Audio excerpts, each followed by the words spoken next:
Hi, this is Illy, and in this video, I am going to be sharing with you how to record relational dynamics on your basic genogram, and I'll be covering the 5 foundational relational dynamics or relationship lines, and they are closeness, distance, conflict, fusion, and cutoff.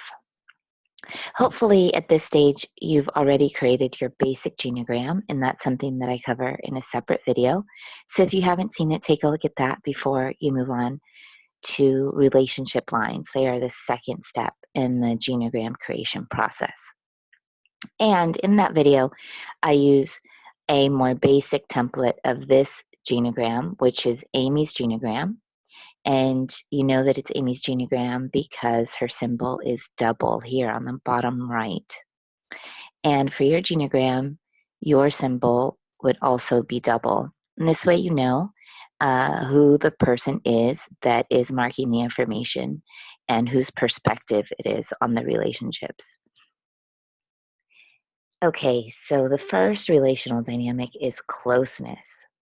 And closeness is marked on the genogram by 2 parallel solid lines connecting the 2 people in the close relationship.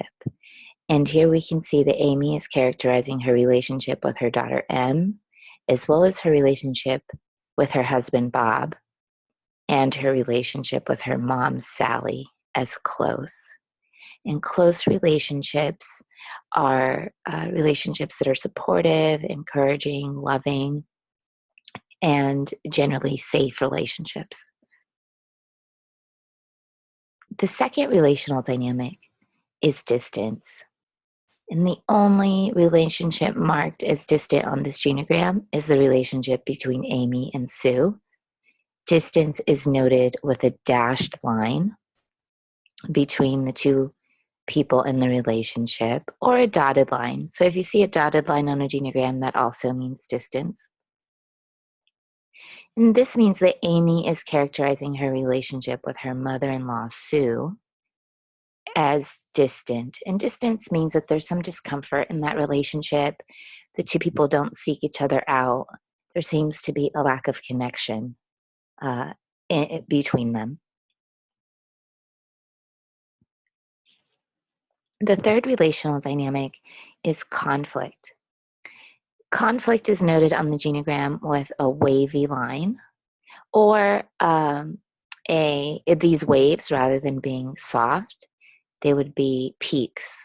So they would look like triangles. So either one notes conflict on a genogram. Here we see that Bob's relationship with Mike is conflictual, and that Amy is noting it that way. So she sees them as in a conflictual relationship. And a conflictual relationship is one that is marked by ongoing, obvious, such as verbal conflict, arguing, discord, or nonverbal conflict, avoidance, passive aggression, silence. But marking a relationship conflictual means that that's the tone of the relationship in general. So because there's a conflictual event in a close relationship doesn't mean that it's a conflictual relationship. Okay, now we're moving on to the 4th generation on the genogram and the 3rd generation to discuss the last 2 relationship lines. They are fusion. Fusion is noted on the genogram with 3 solid parallel lines. And fusion is a term that Murray Bowen used, and enmeshment is a term that Salvador Minuchin used. So Bowen, the developer of Bowen family systems theory, and Salvador Minuchin, the developer of structural family therapy. I'm using the term fusion to stay consistent because Murray Bowen is the one that developed the genogram.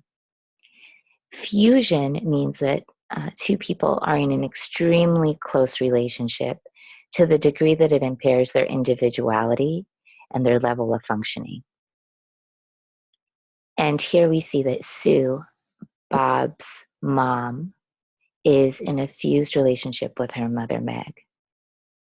It's possible that Amy knows this because she's observed it or she has had conversations with Sue or Meg about their relationship.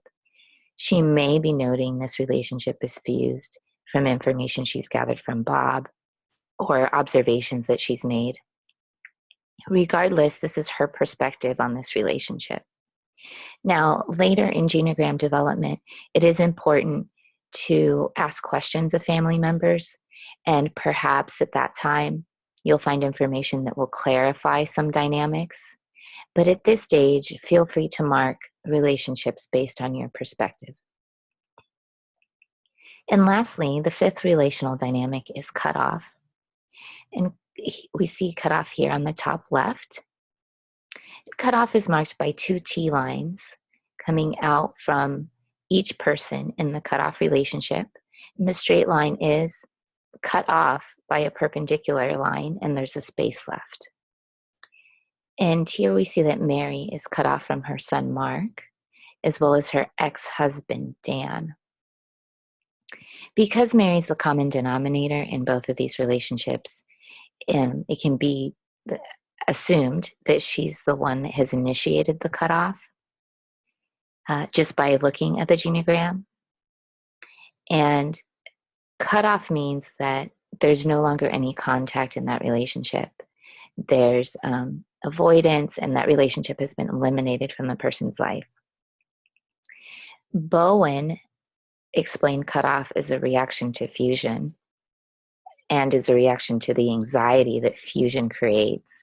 So in the extreme closeness of a relationship or a family system has become unbearable, a person reacts with cutoff. Oh, that's a simplistic explanation, but that's the way that Bowen would explain cutoff, as a reaction to closeness rather than as a healthy individuality, which is more the term differentiation of self that he used. That is developing a nice balance between closeness and distance in your family of origin. Okay, those are the 5 relational dynamics: closeness, distance, conflict, fusion, and cutoff. Now, take a look at your basic genogram and begin noting these relational patterns and lines on your genogram for as many relationships as possible. And if you have any questions, feel free to reach out to me via familytherapybasics.com/contact.